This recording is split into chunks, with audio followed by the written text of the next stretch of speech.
I've never seen before in my career. And I've talked a little bit about this, but it's worth mentioning to your listeners. Look, in my career, almost 36 years, I've never seen Wall Street or Main Street acquiesce to anything other than 5% of gold, of an asset, a portfolio rather, being in gold. And, and it was acquiescing at best. Fine, put 5% of your money in gold. Now, recently, we've seen the chief investment officer of Morgan Stanley say, no, sell half your bonds and buy gold. Their new platform, according to him, is 60 stock, 20 bond, 20 gold.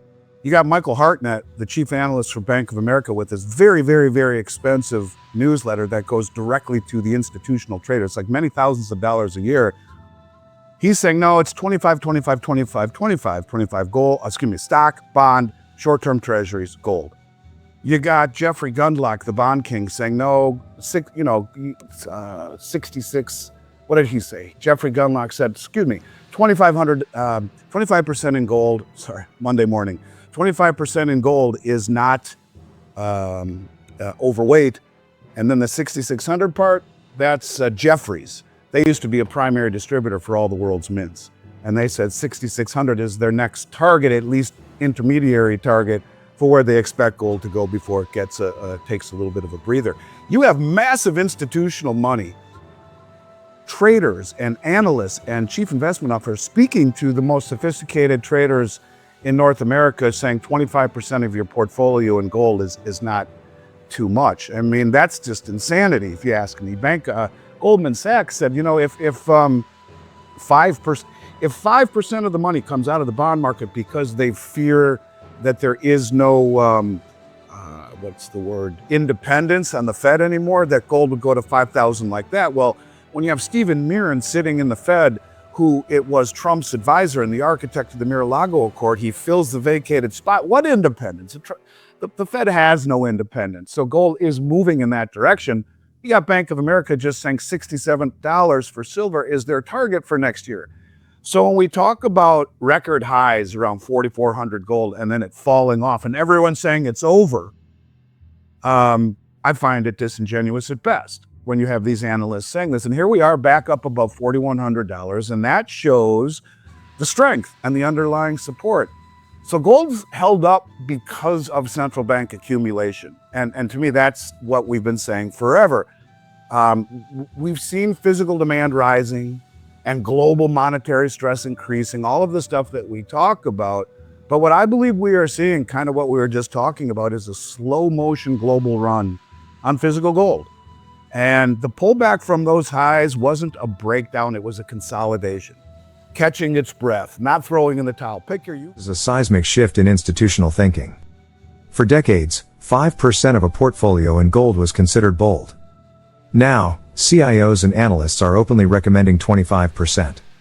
Gold is moving from a minor hedge to a central anchor in portfolios, a silent revolution most investors haven't noticed yet.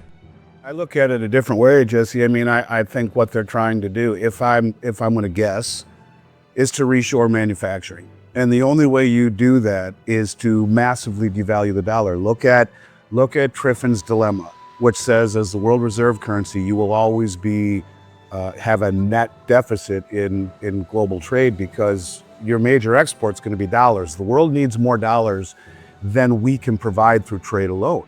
And so countries over time have to sell their currency to buy ours, weakening theirs, strengthening ours against those currencies, that is. And so over time, manufacturing flows to where it can be produced the cheapest. Vice President Vance has come out on White House letterhead saying, no, we can't do this anymore. Triffin's dilemma, it has been a subsidy for the consumer. It's been a massive hindrance for the producer. It's a broken system. We have to move away from it. Even the knucklehead that was Jared Bernstein, a true knucklehead, if anyone remembers him trying to explain how treasuries were created, he was the White House lead economic advisor under the previous administration. He did write a report called Dethrone King Dollar, where he says the same thing. Being the reserve currency is now a hindrance rather than a benefit. Now, if you are trying to bring back manufacturing, you have to have a weaker dollar. How do you get a weaker dollar? You let gold go to levels that no one can imagine, and I think you will see that. Now, you could argue Bitcoin too, but take a look at USA Tether as an example. USA Tether, which is already Genius Act compliant, Their CEO is a man named Bo Hines. Bo Hines was Trump's crypto czar until August. So the rules that Bo Hines was creating, he is now benefiting from. What is Tether doing? They have 12 billion in gold right now, more than they have in Bitcoin. About 8 billion they have in Bitcoin, according to their last numbers that just came out. They were just at the Beaver Creek Mining Summit as a company. Tether was, which is one of the biggest mining summits in the country. Again, talk about Chinese disintermediating the market. Now, Tether is. So let's just play this out. The Genius Act says that any time, and to your point, I think they're using the cryptosphere, if you will, to get to where they want to go. And I know that sounds kind of... Where politics, crypto, and gold intersect in a way few discuss. The Trump administration's crypto strategies could be a clever way to artificially devalue the dollar, stimulate synthetic demand, and support U.S. manufacturing. It's almost like using digital assets as a national-level monetary tool, a bold experiment in reshaping the economy. 60% of this country has a literacy rate below a 6th grade level.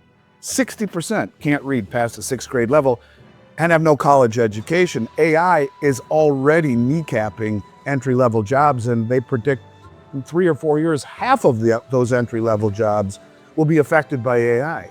So if you don't make anything, and AI is changing the dynamics of the world, and your population is less educated than ever, yeah, you got some problems. So I do think if there is any nobility in what he is trying to do, if I'm right, it is to bring back manufacturing. And the only way to do that would be to revalue gold, to devalue the dollar, give up on the reserve status, as Triffin's dilemma cites. And besides, all these countries around the world, they want to trade in their own currencies. They want to determine their own fate. They want the strength or weakness of their currency to mean something, settling imbalances in gold. And I think we're coming around full circle to gold always being the center of the monetary system.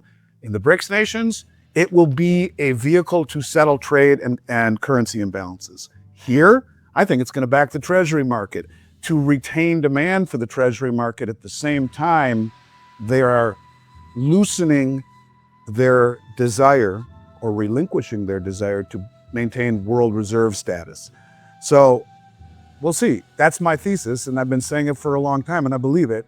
We'll see how it plays out, because if we don't, our next generation and the one after that is in massive trouble, because, you don't live in the AI sphere or on Wall Street.